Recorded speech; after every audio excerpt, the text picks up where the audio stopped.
Minister of Romy addresses the issue of our utility company GEBE high bills to consumers. Leader of the Progressive Labour Party on St. Eustatia says State Secretary of Kingdom Relations should resign his position.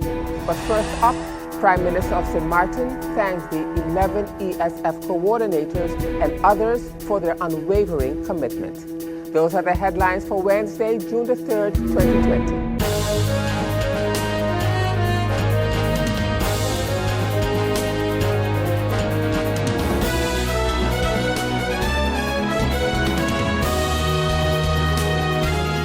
And this is SXM Daily News. I'm Valerie Van Putten. Thank you so much for joining me this evening. And as usual, we have a packed newscast for you, so let's get started.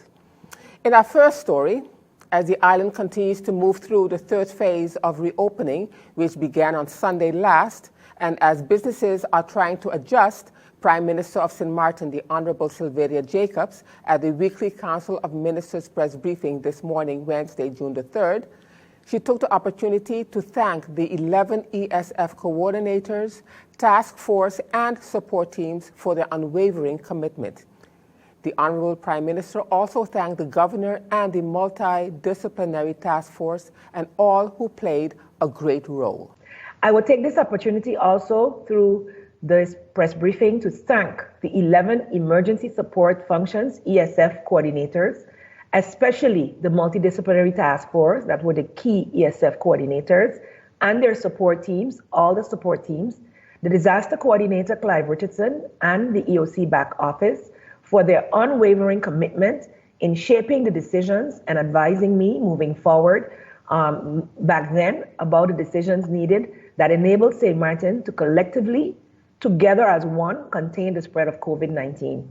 Thank you also to His Excellency, Dr. Anders Eugene B. Holliday, our public prosecutor, Mrs. Miriam Mall, and the Dutch military representative, Raymond Witteveen, who served as observers during our EOC meetings. I also would like to thank all of the ministers for their undying support, together with their staff, together with the ministries, all of the government officials, inspectors who have played such a great role and will continue to carry us through. I'd like to thank the support staff within my cabinet as well for their tireless efforts in ensuring that I was equipped to take all the necessary decisions and communicate them to the public. And for that, I have to say a huge thank you to DCOM. You guys totally rock. And you've diversified our message in print, in word, in video, in short quips, in WhatsApp messages, and I think this way we were able, in various languages, that we were able to meet the needs of our public. Thank you, thank you, thank you. And in other news at this time, the last figures of the coronavirus that were released as of May 31st on the island is that 468 persons have been tested and the island lost 15 persons to the disease. Prime Minister of St. Martin was very emotional at the weekly press briefing on Wednesday morning when she spoke of the loss of life due to the COVID-19 pandemic on the island. The Prime Minister asked the population of St. Martin to continue to pray that we don't have a resurgence. Ms. Jacobs said that we have to remain vigilant. The government of St. Martin takes this opportunity to remember the 15 souls lost to COVID-19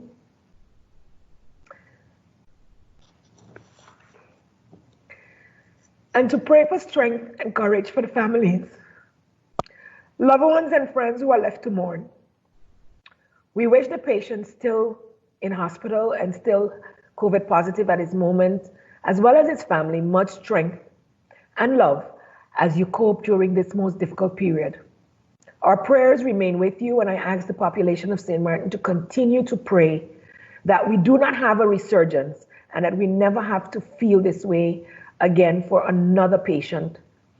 Though we know that the strong can easily survive this, these are some of the reasons that we have to remain vigilant. I believe Minister Tiat already spoke about the changes to the regulation, but I just wanted to remind that our curfew has been changed from 11 p.m. to 5 a.m. Businesses are allowed to be open until 10. However, by 11 p.m. still, persons should be off the public roads. Our phase 3 is expected to last for 2 weeks, and we do not want to have to scale back. We do not want to have to close back and shut down our country because it will leave us vulnerable. Vulnerable to be stepped on by those who have the funds to assist us, and we do not want that. So as we look for ways to become more financially viable, I ask the people of St. Martin to remember that it is your behavior and your discipline that has brought us out. The virus remains a threat around the world. One never knows who may have been negligent in their behavior or hygiene habits, so you must protect yourself. Do not enter places where the guidelines aren't being adhered to. Do not do business with people who do not put your health first. In this way, they will learn. And if these people persist, call the police, report it. Negligence is what will cause the virus to spread. And as I said before, we are our brothers and sisters keepers, and to keep us all safe, we have to do what is right. And as we continue now with more news, the St. Martin Communications Union held an urgent meeting for its members Tuesday morning. The meeting, which took place at the Weifel building and was attended by close to 100 persons, was geared specifically towards bringing members up to speed regarding a letter sent to employees of the TLM Group by management. The letter signed by the Chief Executive Officer of the company addressed several issues, including a salary decrease of 12.5% for employees. However, during the meeting Tuesday morning, the union was given the mandate to emphatically reject any cut from their salary. PGD2's newsroom contacted the Chief Executive Officer of TLM Group, Kendall Dupersoy, and discussed that issue with him. Well, the first thing I have to say is when we have a union that are also employees of the company, things become a little bit blurred, if you know what I'm saying. Because when I listen to Mr. Avers' comments on the radio and in interviews and newscasts, it doesn't seem to me like he's doing the best interest of the company and his members. It seems like he has something against me, you know. If I look at the response that they sent to me yesterday, Stephen, the response basically is indicating what was done 5 years ago. Now, 5 years ago, I was not in this position. And I don't see what reason the union would have to request financial information from 5 years ago, unless the union wants to look at that information, cherry pick out of it, and then go to the public or to the shareholder, to wherever they want to go to, and decide that, oh, look at what they did with the funds. We have a serious problem coming down the pipeline for St. Martin. We're not going to have any tourists for at least 6 months to a year. That's what everybody is saying. We as a company, we want to maintain all our employees. We don't want to have to cut any employees in the number of employees and send them home. So we put a package together and sent it to the union. A normal union would have gone to their thing, have a meeting with them, and then they would come in with a counter proposal. This union doesn't come with a counter proposal. This union comes with a fishing expedition trying to prove that management, even before my tenure, mismanaged funds. But how is that going to help us going forward? The Dutch government requested 12.5% cut from the personnel expenses of all government-owned companies, or they would not assist government with the cash that they need moving forward for the next few months, so that they are able to keep the economy running to some extent and have us move forward, let's say. Mm-hmm. So the union is saying, I don't want any cut. So okay, fine, you don't want any cut. So you're going to forfeit the Dutch money from the Dutch government and have the whole island of St. Martin suffer. Instead of coming to the table and saying, well, we don't agree with this, we don't agree with that, we don't agree with this. Now, we are not being non-transparent here. We're willing to show the union things that are based on unions, not things that are outside of their purview. It's not a job of a union to decide whether a company was mismanaged 5 years ago. That's not their job. Their job is now in the present and dealing with what they have to do now. And in other news at this time, Minister of Romy, the Honorable Egba Doran, speaking at the Council of Ministers weekly press briefing on Wednesday morning, gave an elucidation of the utility company GEBE's high bills and the disconnection of bills as of June the 30th, 2020. The minister was answering a question posed to him by one of the reporters. The minister said that proper awareness and clarity should be brought forward. A very good question indeed. I personally was a bit taken aback seeing the article yesterday that was published by the management of GEBE. I made some phone calls to inquire what is the current stance. To be honest, I would have dealt with it different. Just to give an example, we already have so much individuals within the community that are hurting. And they are also indicating the fact that, the bills are too high. So before saying that we're going to disconnect, I believe a proper awareness should be brought forward and clarity to the people within the community to understand the reason why the bills are the way they are. And then we could start to talk about disconnection. In regards to the article that was posted in regards to 6 months relief and not being disconnected, I just want to clarify one thing. I read the article this morning, and the 6 months relief is tied to the fuel clause and not with the disconnection. However, as I reiterated before, I believe the right thing to do, of which I will communicate to them, will be to clarify first the situation at hand, which is the clarity that our constituents seek in regards to the amounts in the bills. So once clarity is brought there, then we could start to talk about disconnection. And one thing is very important to note as well is the fact that they are highlighting the payment plans. But first, I believe, again, clarity should be brought in regards to the numbers in the bill, of which I will follow up. I've personally seen maybe 20 bills in the last week, comparing them back and forth, going over it with my cabinet, cross-referencing the numbers. Some make sense, some we are still debating. So it is definitely something that we are dealing with as a government. Yesterday, I also indicated to the Prime Minister that we need to call a shareholders meeting in order for us to determine what we are going to do in regards to these bills and how we're going to deal with them. So it definitely has the full attention of the Council of Ministers. I also spoke to the Minister of TIAT as well. So just want the public to be rest assured that we understand what's going on and we're going to figure it out, and I'll get back to you as soon as possible, as soon as I get more clarity. GEBE said that once someone has signed up for a payment plan, they will be paying their regular monthly invoice in addition to the installment agreed upon. And still to come, Minister of Tourism says they are looking at July the 1st to reopen the airport. We'll have the details to that story and more when SXM Daily News returns.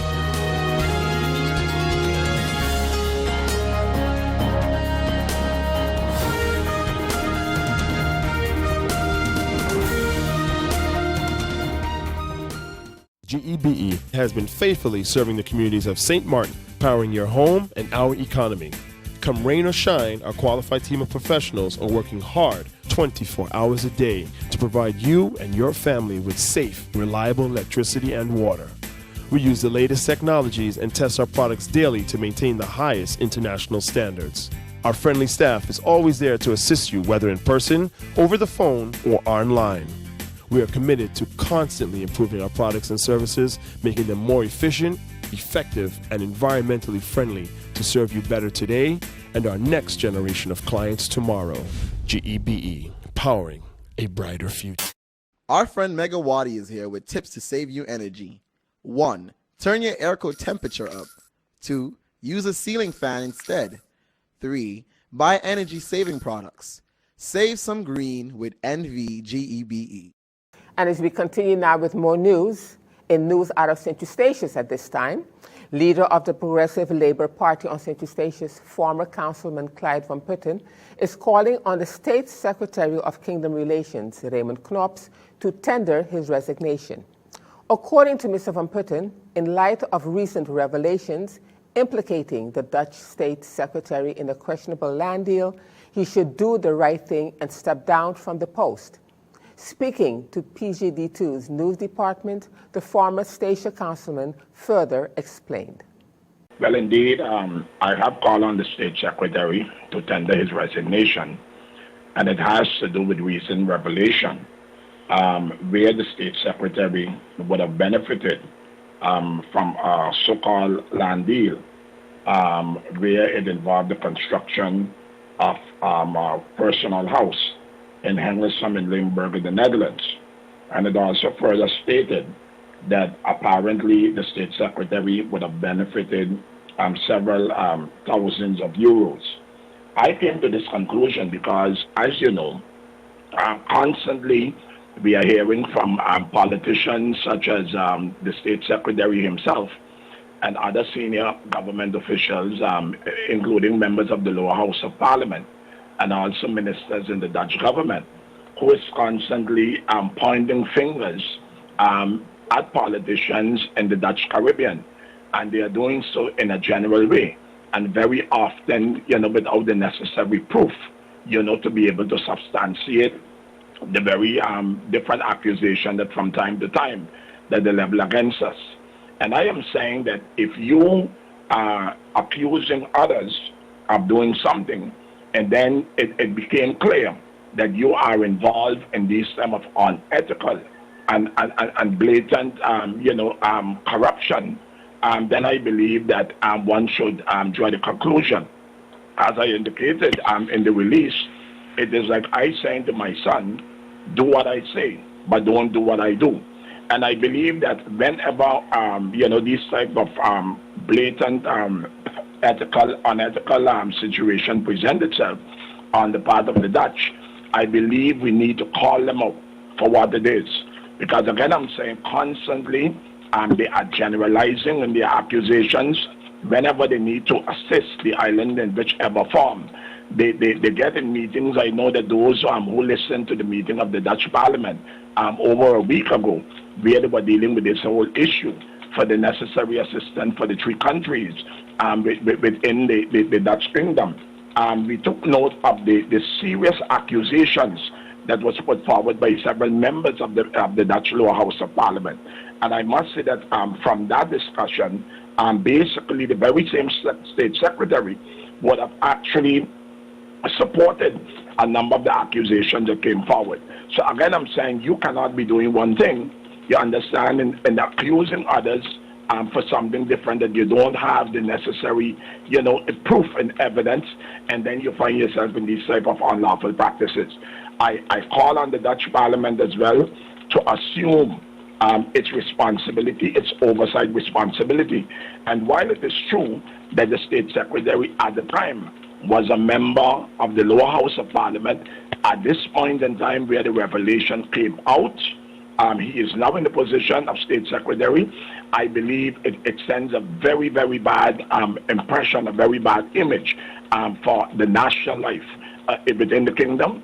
And I believe that the Dutch Parliament should demand accountability from him, and also they should force him to submit his resignation as a State Secretary in the national government of the Netherlands. And back on St. Martin, Minister of Finance, the Honorable Ardwell Edion, updated the press on the union's official response to their proposal. According to the minister, he said, however, that government has not responded as yet. He also gave an update of the SSRP, which is the business payroll support. The union has officially responded to our proposal. It has not been discussed as a council of ministers as yet.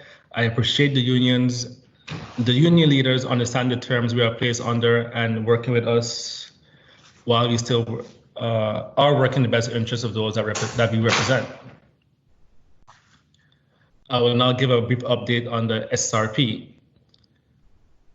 The St. Martin Stimulus Relief Plan, I would like to thank, first of all, SLV and the SMDF and everyone that's working tirelessly to review and carry out payments for recipients of the SSRP. Thus far, 479 applications for business payroll support has been paid. There have been 790 unique applications thus far for unemployment and income support. Of these, the SMDF has screened already 520. Processing these are a little bit more complicated than the payroll support, as they are cross-referenced by the SZV and the financial aid program for duplications. A total of 137 have been approved thus far, given the reviews and screenings are happening continuously. The deadline to apply for income support has been extended until June 22nd, so please apply as soon as possible. Payments are ongoing, and both entities have been working hard to get the money to the people and to the companies as quickly as possible. I'm once again asking employers to give the people the necessary documentation to apply and receive the stimulus support that they need. Procrastination on your end means a delay for funds on their end. I would also like all eligible employers of the business payroll support to keep their employees informed as to whether they receive support or not. I am fully aware that keeping your employees informed may be difficult at times, but we are all circumnavigating through this pandemic together. Patience with each other through the difficult period can only help.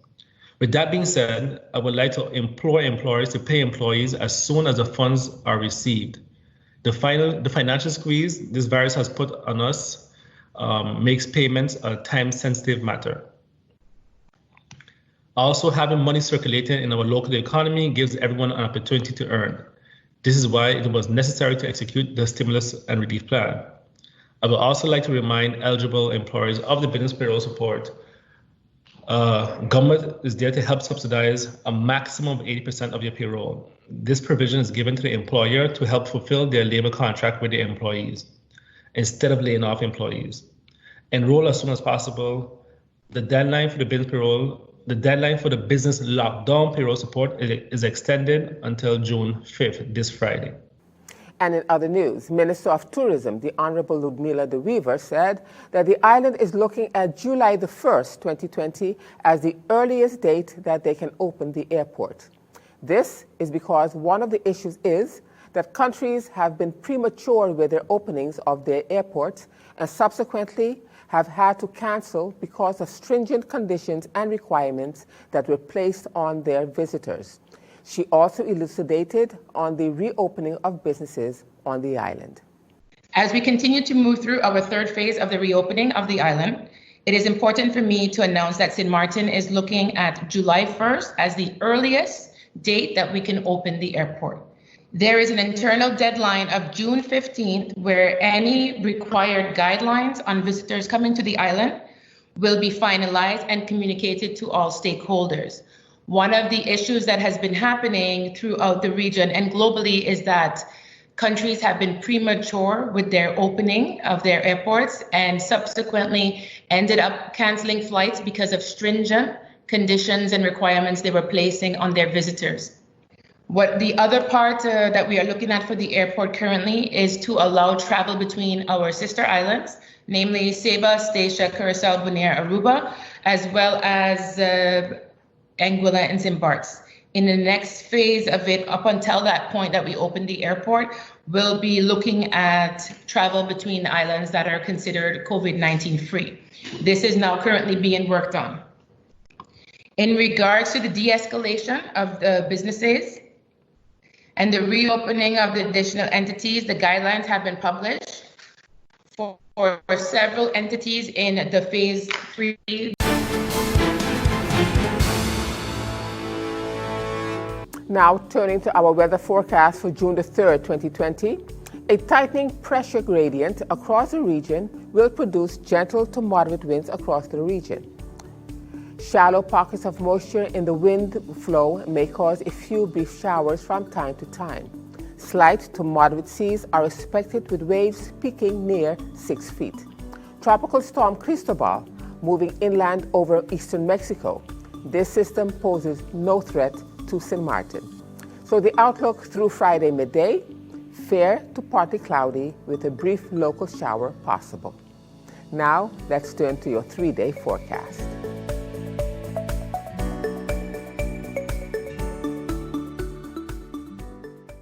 And still to come, Minister Avrami says an island-wide cleanup is scheduled between July and August.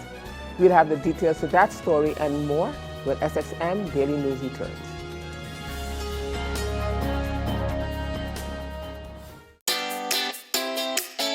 Make use of WIB mobile banking with easy access and direct usage of face recognition,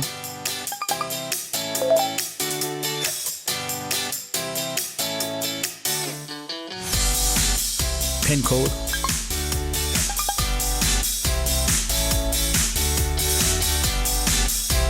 or fingerprint. Download WIB mobile banking app and make your transaction from anywhere at any time. For more information, visit wib-bank.net/quick-login. And as we continue with more news for you at this time, as the 2020 Atlantic hurricane season has started, Minister of Romy, the Honorable Ekba Doran, is urging the community to take precautions for any storm that we might face. He announced at the weekly Council of Ministers press briefing that an island-wide cleanup is scheduled between the months of July and August.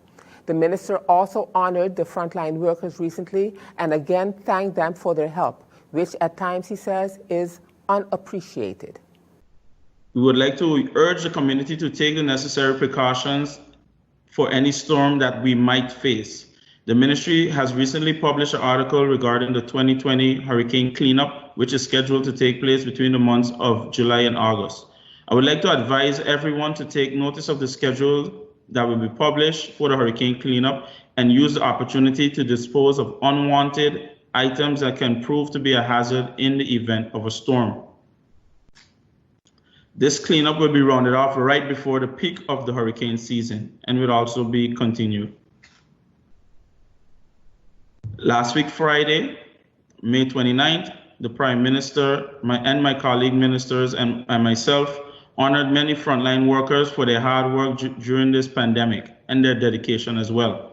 Today, I wish to once more express my appreciation to all the frontliners and at the same time recognize all essential staff.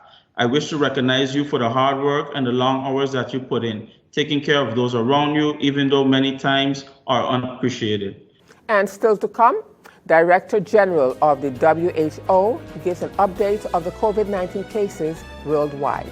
We'll have the details to that story when SXM Daily News returns.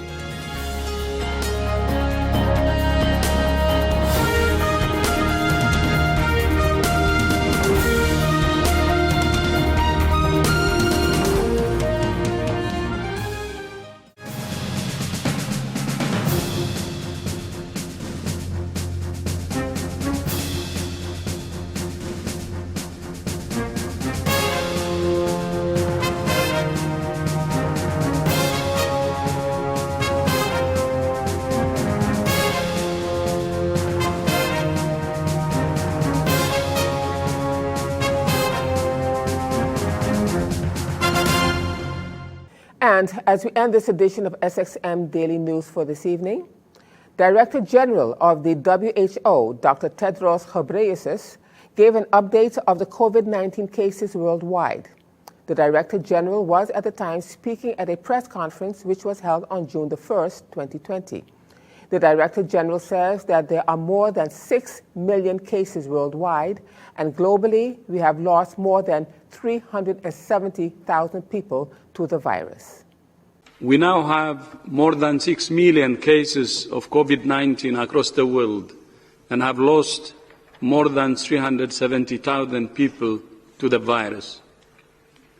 As we work with governments across the world to suppress the virus and accelerate science around diagnostics, therapeutics, and vaccines, we also continue to respond to other health emergencies and new disease outbreaks. And with that, we've come to the end of this edition of SXM Daily News for this evening.